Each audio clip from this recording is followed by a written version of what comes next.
Okay, class, today we're going to go over lump sum purchases. Sometimes when we're purchasing assets, we do it in one transaction, just a single transaction. I have an example here where we're purchasing a building and then there's some land improvements and land. So we're purchasing these items for a purchase price of $160,000. Okay? We have to allocate this $160,000 to these different assets because for depreciation purposes, they depreciate under different terms, under different lives. Okay? So we have to figure out how much of this is going to be allocated to building, how much will be allocated to land improvement, and how much is going to be allocated to land. Land doesn't depreciate at all. Okay?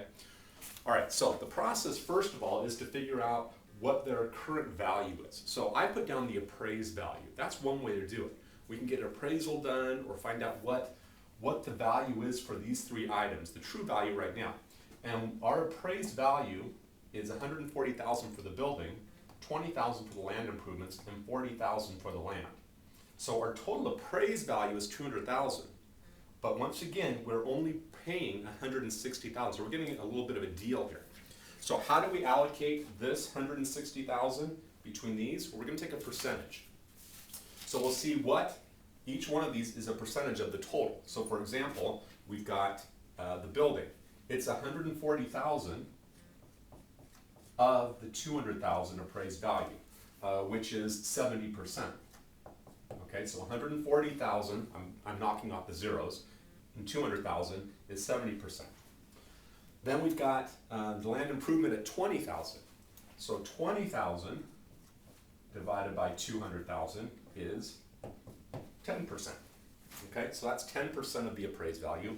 And the land improvements, I think you can figure this out, it's 40 divided by 200, or 20%. So just to verify that we did this right, it better add up to 100%, and it does. So we have the true percentages for these three assets. Now what we need to do is we need to figure out how much of the 160 goes to each one. So we're going to take 160,000 times the 70%, which is 0.7, okay? And that will get us 112,000. So of the 160, 112,000 will go to the building.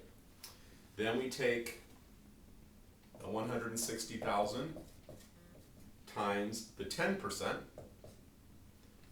which is 16,000.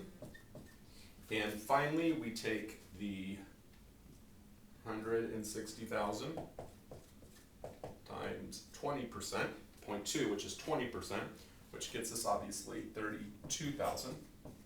Let's just verify, let's add these up. They do add up to 160,000, okay? So we've done this correctly. We've allocated our purchase price to these three assets. 112,000 will go to the building, 16,000 will go to land improvements, and 32,000 will go to land. So if we wanted to see the journal entry, we'll just do this really quick. I'm going to abbreviate building, land improvement, and land. These will all be debited, they're assets. So we'll get building of 112,000, land improvement 16,000, that's the debit, and land of 32,000, sorry, a little bit messy. And then our credit is going to be to, if we pay cash, we will credit cash, which will decrease cash. Or if we have a liability, maybe a note payable, if it's a liability, then we would credit note payable for that amount. All right, so this is how we do lump sum purchases. They're fairly common in business, and it's just a way for us to allocate the true purchase price to the various assets that we're getting in this one transaction. All right, thank you, class.